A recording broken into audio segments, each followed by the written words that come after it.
ពុកម៉ែបងប្អូនអរគ្នាថ្ងៃនេះខ្ញុំនឹងធ្វើការបង្ហាញ AI មួយទៀតហើយបងប្អូនអរគ្នាដែលមានចំណាប់អារម្មណ៍ឬក៏ fan តាក់ទងនឹង AI ណាឥឡូវនេះធ្វើការដូចជា high low អញ្ចឹងគឺបងប្អូនអរគ្នាដឹងហើយឥឡូវនេះគឺខ្ញុំប្រាប់ AI មួយទៀតដែលធ្វើការប្រើ AI ហ្នឹងគឺវាមានតម្លៃថោកជាង high low បន្តិចណាហើយក៏វាមានលក្ខណៈ function វាល្អៗដែរហើយបងប្អូនអរគ្នាអាចសាកបាននេះគឺជាមានឈ្មោះថា Van AI Van AI នេះគឺជាប្រភេទ AI មួយដែលបងប្អូនអរគ្នាធ្វើការ generate ពីរូបភាពឬក៏ prompt បានដូចគ្នានេះបងប្អូននេះគឺ prompt generate pro អូខេ text to video pro image to video pro ហើយនឹង create free video អញ្ចឹងមានតួនាទីផ្សេងៗទៀតហើយទាំងអស់គ្នាអាចធ្វើការភ្ជាប់សារល្បងមើលតើវាមានគុណភាពយ៉ាងម៉េចដែរនេះគឺជាប្រភេទ AI មួយដែលជាបច្ចេកវិទ្យាថ្មីហើយក៏ជាលក្ខណៈពិសេសសម្រាប់បងប្អូនដែលចង់បង្កើតបេតិកាឬក៏ content តាក់ទងវីដេអូមានចលនាទៅលើ YouTube ឬក៏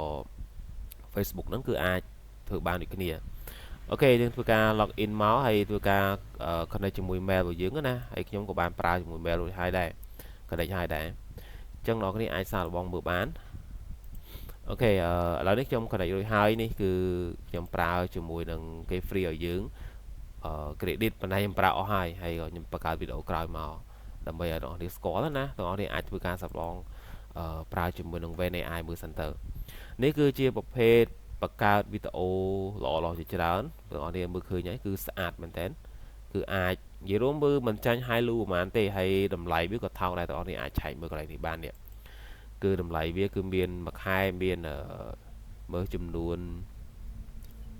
វីដេអូមួយខែហើយនឹងអាចចំនួនបងប្អូនអាចបង់ខែ$89អូថ្លៃដែរគឺ$89.9 សេន$49.9 សេនគឺមាន$29បងប្អូនអរគ្នាអាចសាក small project នេះបានណា$29.9 សេននេះគឺគេឲ្យយើង100 credit នេះឲ្យយើង200 credit 500 credit ទៅមួយខែហ្នឹងទៅ500 credit ហ្នឹងគឺថ្លៃដែរបើសិនបើយើង generate ហ្នឹងរៀងគួរសមដែរណាទាំងអស់នេះអាចសាកល្បងបានហើយចំពោះបងប្អូនណាដែលមានចំណាប់អារម្មណ៍ចង់ប្រើជាខែអីអាចសាកល្បងជាមួយនឹង advanced plan នេះបានមាន premium មាន starter plan ហ្នឹងទៅហើយ function វាគឺស្រួលទេបងប្អូនអរគ្នាអាច image to video នោះមានថាបងប្អូនអរគ្នាគ្រាន់តែធ្វើការ remove ឬយកវីដេអូដែលយើងសរសេរ prompt មកចង់និយាយថាសរសេរ prompt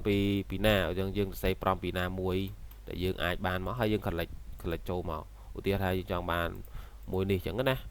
ហើយយើងគ្រាន់ចុច generate វីដេអូហ្នឹងប៉ុន្តែខ្ញុំអស់ហើយដោយសារតែខ្ញុំប្រើអស់ credit ហើយខ្ញុំគ្រាន់ធ្វើការណែនាំពីក្រៅទេហើយនេះគឺ text to video មានថាបងប្អូនអរគ្នាគ្រាន់តែមាន prompt មកគ្រាន់តែមាន prompt សរសេរ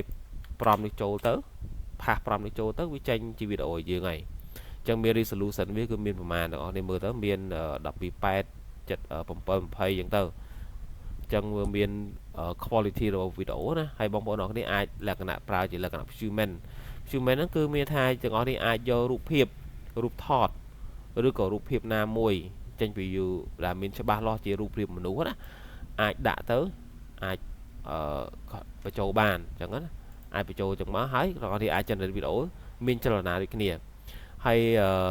ចំពោះខាងក្រោមមួយនេះទៀតគឺ